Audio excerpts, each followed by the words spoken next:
teman-teman, selamat datang di video pembelajaran hukum pidana dan juga kriminologi. Pada pertemuan kali ini, kita akan membahas fondasi penting yang menjadi dasar memahami bagaimana sebuah perbuatan bisa disebut sebagai tindakan pidana, bagaimana pelakunya dipertanggungjawabkan, hingga bagaimana proses hukum berjalan dari awal sampai dengan akhir. Jangan lupa tonton video ini sampai akhir, karena video ini sangat penting dan juga sangat bermanfaat untuk kita semua. So, tanpa banyak basa-basi, kita langsung saja ke pembahasan. Nah, sebelum kita masuk ke pembahasan yang lebih lanjut, di sini aku mau jelasin ke teman-teman, karena aku seorang calon guru PPKN, di sini aku mau bahas mengenai 4 kompetensi yang harus dimiliki oleh seorang guru. Apa saja kompetensi itu?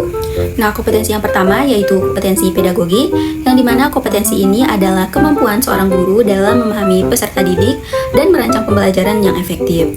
Kompetensi yang kedua yaitu kompetensi profesional, yang dimana kompetensi ini adalah kemampuan seorang guru dalam menguasai materi pembelajaran secara mendalam dan menyampaikannya dengan benar. Yang ketiga yaitu kompetensi kepribadian, yang dimana kompetensi ini adalah kemampuan seorang guru dalam menjadi teladan yang baik bagi siswanya. Selanjutnya yaitu kompetensi terakhir yaitu kompetensi sosial, yang dimana kompetensi ini adalah kemampuan seorang guru dalam berkomunikasi dan bekerja sama baik dengan siswa, orang tua, dan lingkungan sekolah. Oke teman-teman, setelah kita membahas mengenai 4 kompetensi tadi, di sini kita akan membahas mengenai materi selanjutnya yaitu konsep dasar hukum pidana dan juga kriminologi. Nah, di sini pertama-tama kita harus membedakan istilah pidana dan juga hukum pidana. Pidana adalah sanksi atau hukuman yang dijatuhkan kepada pelaku tindak pidana.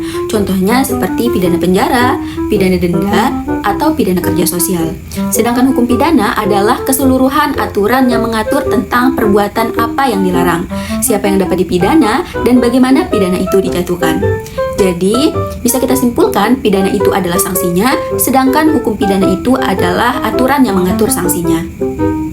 Hukum pidana sendiri adalah cabang hukum yang mengatur tentang perbuatan yang dilarang oleh undang-undang, menetapkan sanksi bagi pelanggarnya, serta menentukan syarat-syarat seseorang dapat dipidana. Singkatnya, hukum pidana itu sama dengan larangan, ancaman pidana, dan juga pertanggungjawaban. Oke, selanjutnya teman-teman, di sini ada 3 tujuan dari hukum pidana, yaitu keadilan, kepastian, dan juga kemanfaatan. Keadilan di sini maksudnya hukuman harus sesuai dengan kesalahan pelaku, dampak perbuatannya, dan nilai yang hidup dalam masyarakat. Kepastian hukum di sini maksudnya yaitu aturan pidana itu harus jelas, tertulis, dan diterapkan secara konsisten. Dengan kepastian, masyarakat tahu mana perbuatan yang dilarang dan apa konsekuensinya. Contoh selanjutnya yang terakhir yaitu kemanfaatan. Kemanfaatan di sini maksudnya berarti hukum pidana harus membawa manfaat bagi masyarakat sekitar, bukan sekedar menghukum. Manfaat ini dapat berupa pencegahan kejahatan, perlindungan masyarakat, dan pemulihan hubungan antara pelaku dengan korban. Jadi, fungsi hukum pidana itu ada 2 teman-teman. Yang pertama, social control, yaitu mengendalikan perilaku masyarakat agar tidak melakukan kejahatan. Yang kedua, yaitu social engineering. Social engineering ini yaitu hukum pidana digunakan untuk mengubah perilaku masyarakat ke arah yang lebih baik. Jadi, hukum pidana itu bersifat publik teman-teman, artinya mengatur kepentingan umum. Ketika terjadi tindakan pidana, negara harus terlibat melalui polisi, jaksa, dan juga hakim karena kejahatan dianggap menyerang ketertiban sosial, bukan hanya merugikan individu. Oke teman-teman, selanjutnya kita akan membahas mengenai materi jenis-jenis hukum pidana.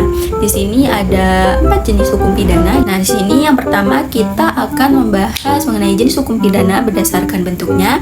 Di sini berdasarkan bentuknya itu dibagi 2, ada yang umum dan juga ada yang khusus. Nah, yang umum ini adalah hukum pidana yang berlaku untuk semua orang. Contohnya seperti Kitab Undang-Undang Hukum Pidana atau KUHP. Nah, yang kedua yaitu hukum pidana khusus. Nah, hukum pidana khusus ini adalah hukum yang mengatur kejahatan tertentu. Contohnya seperti Undang-Undang Narkotika, Tipikor, dan juga Undang-Undang ITE. Selanjutnya, jenis hukum pidana berdasarkan sumbernya dibagi menjadi 2. Yang pertama ada yang tertulis dan juga ada yang tidak tertulis. Nah, yang tertulis itu seperti undang-undang dan juga Kitab Undang-Undang Hukum Pidana atau KUHP. Dan yang tidak tertulisnya yaitu hukum adat pidana. Selanjutnya yaitu berdasarkan isinya, ada yang material dan juga ada yang formil. Nah, yang material ini yaitu menentukan perbuatan pidana dan ancamannya, sedangkan yang formil mengatur proses penegakan hukum atau hukum acara pidana. Selanjutnya yaitu berdasarkan wilayahnya. Yang pertama ada yang lokal, yaitu seperti hukum adat. Yang kedua ada nasional, berlaku di seluruh Indonesia, seperti Kitab Undang-Undang Hukum Pidana atau KUHP. Dan yang terakhir yaitu internasional, seperti Hukum Pidana Internasional atau ICC, dan juga seperti kejahatan perang. Oke teman-teman, selanjutnya kita akan membahas mengenai kriminologi. Jadi kriminologi ini adalah ilmu yang mempelajari tentang kejahatan, pelaku kejahatan, korban, serta faktor sosial, budaya, ekonomi, dan psikologi yang menyebabkan kejahatan itu terjadi. Kriminologi ini tidak hanya melihat apa aturan hukumnya, tetapi mengapa kejahatan muncul dan bagaimana pencegahannya. Hukum pidana dan kriminologi adalah dua ilmu yang saling melengkapi. Hukum pidana menjelaskan aturan dan sanksi bagi pelaku kejahatan, sedangkan kriminologi menjelaskan penyebab kejahatan, karakter pelaku, dan dampak pada masyarakat. Hubungannya yaitu kriminologi membantu hukum pidana agar lebih efektif, lebih manusiawi, dan tepat sasaran, sedangkan hukum pidana memberikan batasan legal bagi analisis kriminologi. Oke, selanjutnya teman-teman, kita akan membahas mengenai sejarah hukum pidana di Indonesia mulai dari masa kerajaan hingga pasca kemerdekaan. Jadi yang pertama, pada masa kerajaan, hukum pidana di Indonesia belum tertulis seperti sekarang. Aturannya berasal dari hukum adat, tradisi, dan juga nilai-nilai keagamaan yang dipimpin langsung oleh raja atau pemimpin adat. Contohnya pada masa Majapahit, terdapat Kitab Kutara Manawa, sedangkan di Aceh aturan pidananya banyak dipengaruhi oleh syariat Islam. Sanksi yang diberikan biasanya berupa denda, terus pengusiran atau hukuman fisik, dan tujuannya ini menjaga keseimbangan masyarakat, bukan sekedar menghukum saja. Ketika Belanda berkuasa, sistem hukum pidana di Indonesia mengalami perubahan besar. Pada tahun 1915, Belanda menetapkan Wetboek van Strafrecht untuk Hindia Belanda yang mulai berlaku pada 1918. Inilah yang kemudian dikenal sebagai KUHP kolonial. Sifatnya tertulis, sistematis, dan mengikuti model hukum pidana Eropa. Namun penerapannya diskriminatif, membedakan antara orang Eropa dengan pribumi. Hukum adat masih boleh digunakan, tetapi hanya pada wilayah tertentu dan dalam perkara tertentu saja. Setelah Indonesia merdeka, negara belum memiliki KUHP sendiri. Oleh karena itu, melalui aturan peralihan Undang-Undang 1945, KUHP kolonial tetap dipakai sementara. Selama puluhan tahun, peraturan ini dipertahankan dengan berbagai perubahan kecil. Akhirnya, pada tahun 2022 kemarin, lahirlah KUHP nasional melalui Undang-Undang Nomor 1 Tahun 2023, yaitu kodifikasi hukuman pidana yang disusun sendiri oleh bangsa Indonesia. KUHP baru ini lebih modern, lebih humanis, dan memasukkan nilai-nilai budaya Indonesia, termasuk pendekatan restoratif justice. Oke, selanjutnya teman-teman, kita ke pembahasan mengenai asas-asas hukum pidana yang ada di Indonesia. Asas adalah prinsip dasar atau landasan pokok yang menjadi arah, pedoman, dan batas dalam penerapan hukum pidana. Dengan asas, penerapan hukum tidak dilakukan secara sewenang-wenang atau semena-mena dan tetap akan mengikuti aturan yang pasti. Di sini terdiri dari 4 asas. Yang pertama yaitu asas legalitas. Asas yang terdapat pada pasal 1 KUHP ini menjelaskan bahwa suatu perbuatan tidak dapat dipidana kecuali berdasarkan ketentuan perundang-undangan yang telah ada sebelumnya. Pasal ini menegaskan bahwa tidak boleh ada hukuman tanpa aturan, sehingga mencegah penegakan hukum yang sewenang-wenang. Selanjutnya yaitu asas teritorial.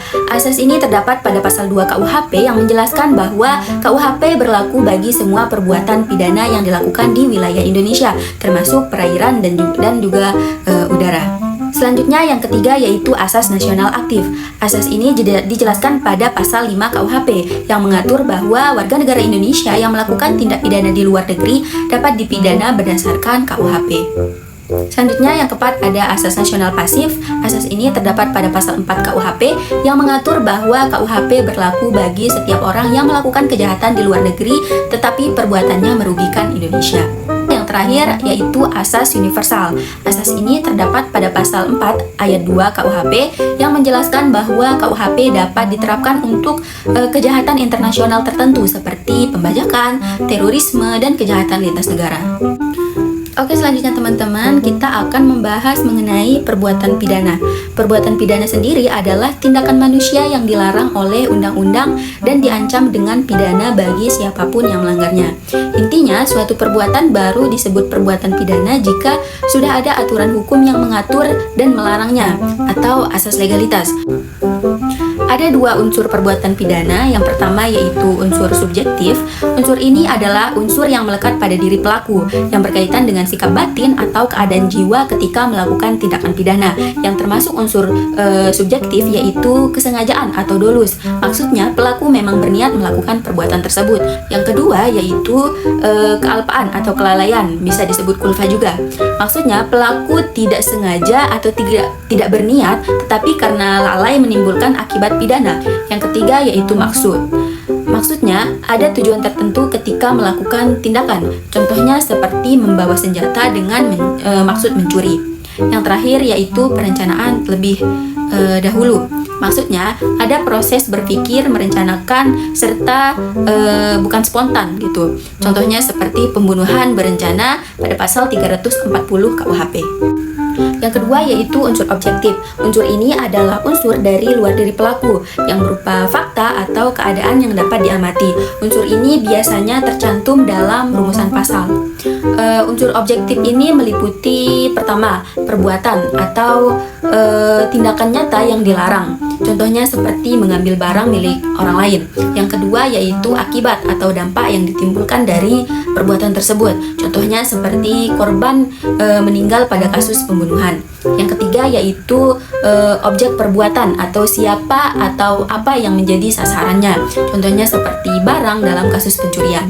Yang keempat yaitu korelasi antara perbuatan dan akibat atau akibat harus terjadi karena tindakan pelaku. Yang kelima yaitu keadaan tertentu atau misalnya pada pasal tertentu harus dilakukan pada waktu malam atau di dalam rumah. Di sini jenis perbuatan pidana dapat diklasifikasi dari beberapa aspek. Yang pertama yaitu berdasarkan tingkat keseriusannya. Ada kejahatan, maksudnya serius merugikan masyarakat secara luas. Contohnya seperti pembunuhan, korupsi, pemerkosaan, dan lain sebagainya. Terus ada pelanggaran, ini lebih ringan, contohnya seperti mabuk di tempat umum dan lain sebagainya. Terus ada yang kedua berdasarkan cara melakukannya. Ada dengan tindakan aktif, yaitu melakukan perbuatan yang dilarang, contohnya seperti memukul, mencuri, dan lain sebagainya.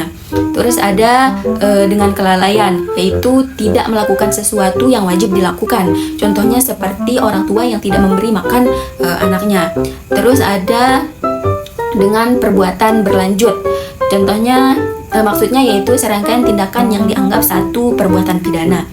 Terus yang ketiga yaitu berdasarkan sifat penuntutan.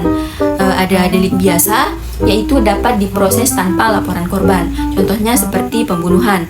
Terus yang ada juga delik aduan, hanya diproses jika ada pengaduan korban, contohnya seperti penistaan ringan, perzinahan yang ada di dalam KUHP baru tahun 2023. Terus yang keempat yaitu berdasarkan waktu melakukannya. Ada delik seketika, yaitu selesai saat perbuatan dilakukan, contohnya seperti pencurian. Terus ada delik berlanjut, yaitu terjadi secara terus-menerus dalam jangka waktu yang panjang, contohnya seperti penyekapan. Terus ada delik tidak berakhir, maksudnya akibat terus-menerus berlangsung sampai tindakan dihentikan gitu, contohnya seperti pendudukan tanah tanpa hak. Terus yang kelima ada berdasarkan bentuk kesalahan, ada dolus dan juga kulfa, yaitu kesengajaan dan juga kelalaian. Terus yang keenam yaitu berdasarkan pelaku atau korban. Ada delik umum, yaitu siapapun dapat menjadi pelaku dan juga korban, contohnya pada kasus pencurian. Terus ada delik khusus yang hanya dapat dilakukan oleh pihak tertentu, contohnya seperti korupsi. Terus ada delik terhadap kelompok khusus seperti KDRT, korban dalam lingkungan rumah tangga. Oke, selanjutnya teman-teman, kita ke proses penanganan kasus pidana. Jadi dalam sistem peradilan pidana di Indonesia ada beberapa lembaga penting yang bekerja sama, yaitu ada kepolisian, tempat pertama kali sebuah kasus itu dilaporkan. Jadi polisi ini menyelidiki, mengumpulkan bukti, dan menetapkan tersangka. Kemudian yang kedua ada kejaksaan yang bertugas melakukan penuntutan. Jaksa juga mengecek apakah berkas dari polisi sudah lengkap. Kemudian yang ketiga yaitu pengadilan, yaitu tempat hakim memeriksa, mengadili, dan juga menentukan putusan kasus. Dan yang terakhir yaitu lapas atau lembaga permasyarakatan, yaitu tempat menjalankan hukuman bila putusan sudah berkekuatan hukum tetap. Khusus untuk anak dan perempuan ada juga Bapas atau Balai Permasyarakatan yang memberi pendampingan. Kemudian yang kedua yaitu alur penanganan kasus pidana ketika pelakunya seorang anak. Jika pelakunya adalah seorang anak yang berusia di bawah 18 tahun, prosesnya berbeda. Anak diproses dalam sistem peradilan pidana anak yang lebih mengutamakan pembinaan. Sejak awal proses penyidikan oleh polisi, anak harus didampingi oleh orang tua, bapas, atau psikolog. Sebelum perkara dibawa ke pengadilan, polisi atau jaksa wajib mengupayakan diversi, yaitu menyelesaikan perkara melalui perdamaian antara pelaku dan juga korban. Jika perdamaian tercapai, perkara selesai tanpa melakukan sidang. Namun jika tidak tercapai, perkara anak ini diproses di pengadilan khusus anak yang bersifat tertutup. Putusan yang diberikan pun cenderung mengarah pada pembinaan, bukan semata-mata mengarah ke hukuman. Selanjutnya yang ketiga yaitu alur penanganan kasus pidana ketika pelakunya adalah orang dewasa. Ketika pelaku adalah seorang orang yang dewasa, prosesnya mengikuti jalur hukum yang umum. Laporan masuk ke polisi, kemudian polisi menyelidiki dan menyidik perkara. Kemudian setelah semua bukti dianggap cukup, berkas diserahkan kepada jaksa untuk diperiksa. Jaksa kemudian membawa perkara ke persidangan dan hakim akan memutuskan apakah terdakwa bersalah atau tidak. Jika dinyatakan bersalah, terdakwa menjalani hukumannya di lembaga permasyarakatan. Kemudian selanjutnya yaitu alur penanganan kasus pidana ketika pelakunya adalah seorang perempuan. Perempuan yang menjadi pelaku tindak pidana tetap diproses dengan alur yang sama seperti orang dewasa. Namun, ada perlindungan khusus yang diberikan pada kondisi tertentu. Misalnya, perempuan sedang hamil, menyusui, atau memiliki anak kecil. Dalam proses penyidikan atau penahanan, polisi dan petugas lainnya harus mempertimbangkan kondisi khusus tersebut. Pendampingan dari psikolog atau lembaga perlindungan perempuan juga bisa diberikan jika dibutuhkan. Oke, selanjutnya teman-teman kita ke pembahasan mengenai pertanggungjawaban pidana. Jadi pertanggungjawaban pidana itu adalah kemampuan seseorang untuk mempertanggungjawabkan perbuatan yang dilarang oleh hukum dan telah ia lakukan dengan kesadaran serta kehendaknya. Artinya seorang hanya dapat dipidana jika ia benar-benar melakukan perbuatan pidana. Kemudian ia mengetahui akibatnya dan memiliki kemampuan untuk memahami bahwa tindakannya itu merupakan tindakan yang salah. Disinilah hukum tidak hanya melihat perbuatannya, tetapi juga keadaan pelakunya. Kemudian orang yang dapat dimintai pertanggungjawaban pidana, kita lihat dari prinsipnya. Jadi siapapun yang melakukan perbuatan pidana dengan sadar dan memiliki kemampuan bertanggung jawab dapat dimintai pertanggungjawaban pidana. Orang tersebut harus memiliki akal sehat, mampu membedakan baik dan yang buruk, serta melakukan perbuatan itu atas kehendaknya sendiri, bukan karena pelaksanaan. Jadi tidak semua orang bisa dipidana teman-teman, meskipun ia melakukan sesuatu perbuatan yang dilarang. Ada beberapa keadaan yang membuat seseorang tidak dapat dimintai pertanggungjawaban. Salah satunya adalah anak-anak. Seorang anak belum memiliki kematangan berpikir seperti orang dewasa, sehingga proses dan pertanggungjawabannya berbeda. Kemudian ada juga orang yang memiliki gangguan jiwa atau tidak mampu memahami perbuatannya pada saat melakukan tindak pidana. Mereka tidak dapat dimintai pertanggungjawaban pidana karena tidak mampu membedakan benar dan juga salah. Selain itu, orang yang bertindak karena adanya keadaan memaksa, seperti terpaksa melakukan sesuatu untuk menyelamatkan dirinya, juga dapat dikecualikan dari pertanggungjawaban pidana. Oke, selanjutnya teman-teman kita ke pembahasan mengenai jenis-jenis pidana atau hukuman dalam KUHP. Jadi dalam KUHP baru, pidana dibagi menjadi dua. Yang pertama ada pidana pokok dan juga pidana tambahan. Pidana pokok ini meliputi pidana penjara, yaitu pembatasan kemerdekaan pelaku dalam waktu tertentu. Kemudian ada pidana tutupan, yang dimana pelaksanaannya lebih manusiawi dibandingkan dengan penjara. Kemudian ada pidana kurungan, yaitu biasanya untuk pelanggaran ringan. Kemudian ada pidana denda berupa kewajiban membayar sejumlah uang. Kemudian ada pidana kerja sosial dan pidana pengawasan. Sedangkan pidana tambahan misalnya perampasan barang tertentu, ganti rugi, pemenuhan kewajiban adat, atau pencabutan hak. Contohnya seperti pelaku korupsi dapat dijatuhi penjara, denda, dan pencabutan hak politik.